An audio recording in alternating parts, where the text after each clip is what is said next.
Imagine 200,000 people, the largest crowd ever to watch a football match in history. All of them inside one stadium, all of them expecting the same thing, all of them certain, absolutely certain that what was about to happen was already decided.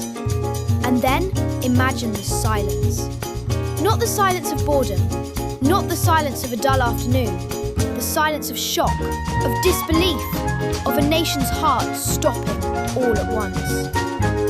This is the story of the Maracanazo, the single most devastating moment in the history of Brazilian football, and one of the most dramatic afternoons the sport has ever seen. To understand what happened on July 16, 1950, you have to understand the world that surrounded it. The Second World War had ended just 5 years earlier. Europe lay in ruins. Much of the planet was rebuilding from the ashes of conflict. The World Cup had not been held since 1938, 12 years without football's greatest tournament. And when FIFA finally announced that the competition would return and that Brazil would host it, the country erupted with joy. Brazil was a nation on the rise, confident, ambitious, modernising at astonishing speed. And football was the soul of this country, the language it spoke to itself and to the world. The government poured its pride into a single, extraordinary project, a stadium unlike anything the world had ever seen, the Estádio do Maracanã in Rio de Janeiro. Built in less than 2 years, designed to hold, and this is not an exaggeration, 200,000 people. Some estimates put the crowd that final day at 203,000. This was not just a stadium, it was a statement to the world. Brazil has arrived, and Brazil's football team was ready to announce the same thing. The 1950 Brazilian side was extraordinary. Ademir, the tournament's top scorer with 8 goals. Zizinho, arguably the finest player in the world at that moment, before a young boy named Pelé would come along and change everything. Jair, Chico, Friassa. This was a team of artists. They had torn through the tournament. In the final group stage, the World Cup had an unusual format that year, with no traditional knockout final. Brazil had demolished Sweden 7-1 and Spain 6-1. 6-1. They were not just winning, they were humiliating opponents. And so, when the final group game arrived, the game that would effectively decide the world champion, Brazil needed only a draw. Only a draw. Their opponents? Uruguay.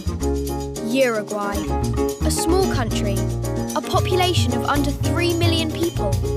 A nation that had won the very first World Cup in 1930 on home soil, and had not competed in 1934 or 1938 in protest at FIFA. A nation that had scraped into the final group stage by the skin of their teeth. The world was not watching Uruguay. The world was watching Brazil. The morning of July 16th, 1950. Rio de Janeiro woke as if it were already a holiday.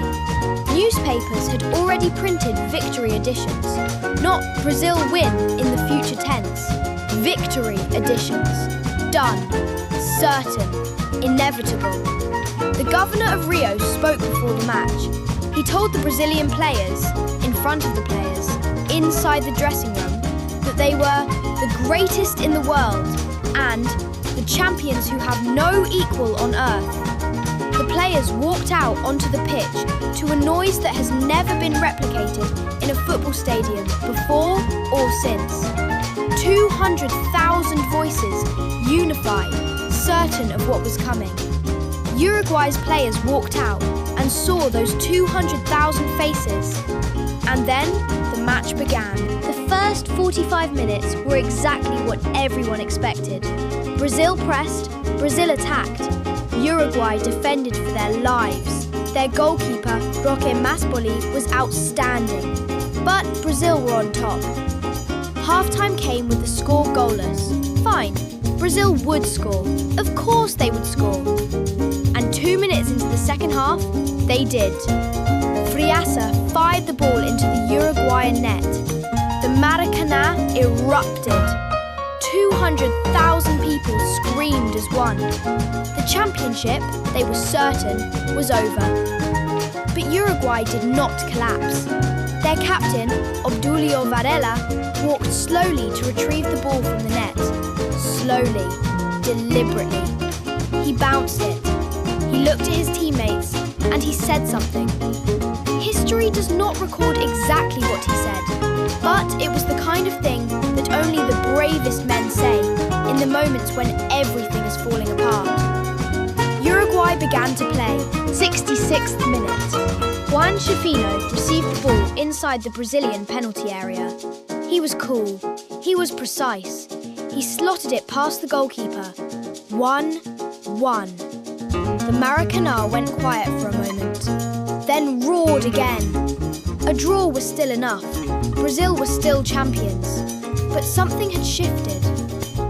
79 minutes. A Uruguayan attack. The ball found Alcides Ghiggia on the right wing. Ghiggia had been a problem all afternoon. Quick, direct, impossible to pin down. He drove toward the Brazilian goal. The goalkeeper, Barbosa, moved to his near post, expecting a cross. Ghiggia did not cross. He shot. The ball went in at the near post. 2-1, Uruguay. 200,000 people fell silent. Not all at once. Not immediately. There was a moment, a fraction of a second, where those closest to the goal understood before those at the back. And the silence spread outward like a wave.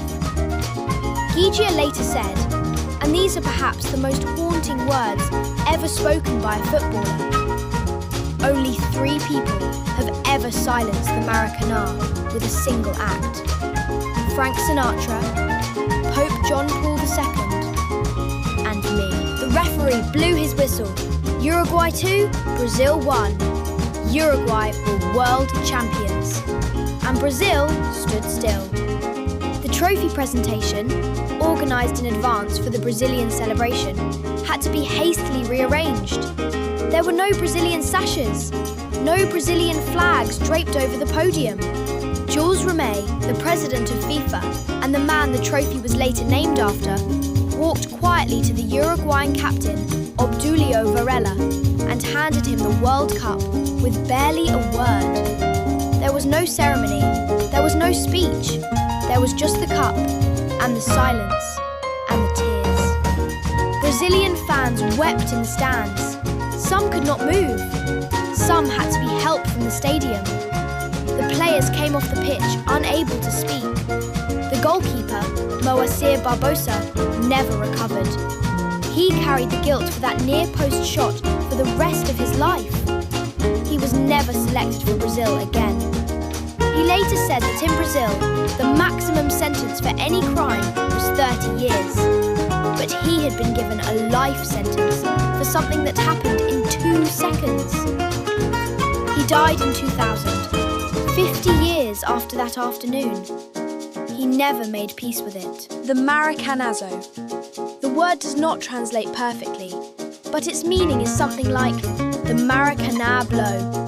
The punch delivered by the Maracanazo entered the Brazilian language as a word for catastrophe. Not just sporting catastrophe, any catastrophe. Political failures, economic crashes, natural disasters. Brazilians call them Maracanazo moments. That is how deep this went. For Uruguay, it was something different entirely. Uruguay had beaten the odds before. In 1930, on home soil, they had won the first World Cup. But this? Defeating Brazil, in front of 200,000 Brazilians, needing a goal with 11 minutes left to stay alive? This was a miracle. Obdulio Varela, the captain who had bounced the ball so slowly after Brazil's goal, who had steered his team back into the match, he became the greatest hero in Uruguayan sporting history. And for football, the sport itself.